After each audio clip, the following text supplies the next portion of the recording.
7 अप्रैल 2026 की वो रात बिष्णुपुर जिले के टोंगला ओबी में हर कोई चैन की नींद सो रहा था, लेकिन अचानक एक धमाका होता है।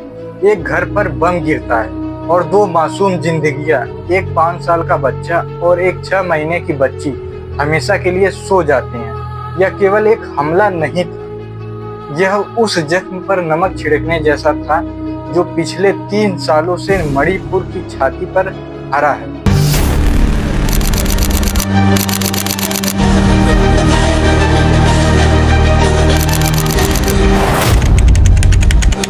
नमस्कार दोस्तों, आज की इस वीडियो में हम बात करेंगे कि मणिपुर की उस आग की जो बुझने का नाम नहीं ले रही।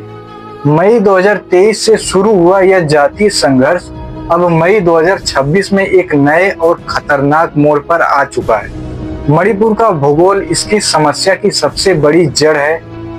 एक तरफ है इम्फाल की घाटी जहां मैतेई समुदाय रहता है और दूसरी तरफ है वे पहाड़ी जहां कुकी और नागा समुदायों का निवास है। विवाद शुरू हुआ था मैतेई समुदाय की अनुसूचित जनजाति यानी एसटी दर्जे की मांग से। 3 मई 2023 को एक आदिवासी एकजुटता मार्च के बाद जो हिंसा भड़की, उसने पूरे राज्य को 2 हिस्सों में बांट दिया। घाटी से कुकी भाग गए और पहाड़ों से मैतेई। पिछले 3 सालों में इस संघर्ष ने 260 से अधिक जानें ली हैं और 60,000 से ज्यादा लोगों को बेघर कर दिया। लंबे समय तक मुख्यमंत्री रहे एन बीरेन सिंह पर एक तरफा होने के आरोप लगे। फरवरी 2025 में हिंसा और राजनीतिक दबाव के बीच उन्होंने इस्तीफा दे दिया। इसके बाद राज्य में करीब 1 साल तक राष्ट्रपति शासन रहा। 4 फरवरी 2026 को मणिपुर में फिर से लोकतंत्र लौटा। बीजेपी नेता युमनाम खेमचंद्र सिंह ने नए मुख्यमंत्री के रूप में शपथ ली। उन्होंने वादा किया कि वे संवाद और विश्वास के जरिए शांति लाएंगे। उन्होंने गुवाहाटी में कुकी जो काउंसिल के साथ पहली ऐतिहासिक मुलाकात भी की। लेकिन क्या शांति इतनी आसानी थी? अप्रैल और मई 2026 में हिंसा ने एक नया मोड़ ले लिया। अब यह केवल मैतेई बनाम कुकी नहीं रहा। उखरुल जिले में जो नागा बहुल क्षेत्र है, वहां अब कुकी और तंगखुल नागा समुदाय आमने सामने हैं। 24 अप्रैल 2026 को उखरुल में हुई गोलीबारी में 3 लोग मारे गए।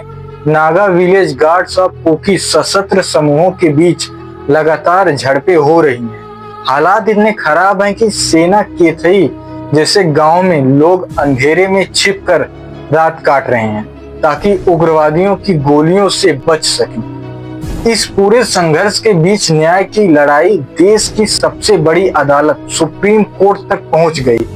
30 अप्रैल 2026 को सुप्रीम कोर्ट ने एक बड़ा फैसला सुनाया।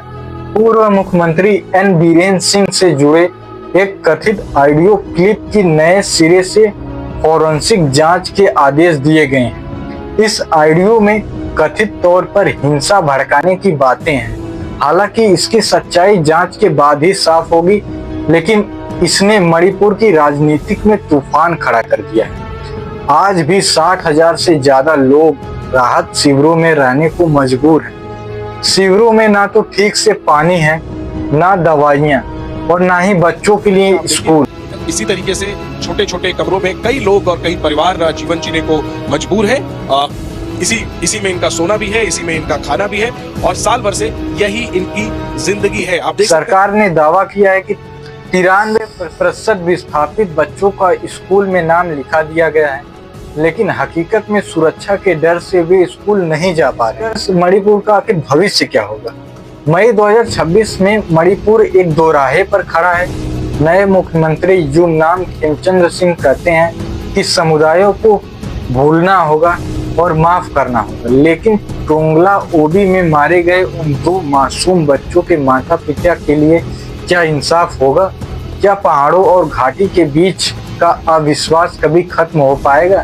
Especially in the valley regions, where I'm right now, After 3 years of sustained ethnic armed conflict which has divided Manipur into two parts, unofficially something absolutely unprecedented in the history of independent India, now Manipur is witnessing a fresh surge of violence and the entire state has come to a complete halt. Schools are shut, markets are shut, roads are shut, and as you can see, Manipur को आज सिर्फ force की नहीं बल्कि संवाद और न्याय की जरूरत है। आप इस बारे में क्या सोचते हैं? क्या मणिपुर में फिर से कभी शांति लौट पाएगी? अपने विचार कमेंट में जरूर बताएं। मिलते हैं फिर किसी और वीडियो में, तब तक के लिए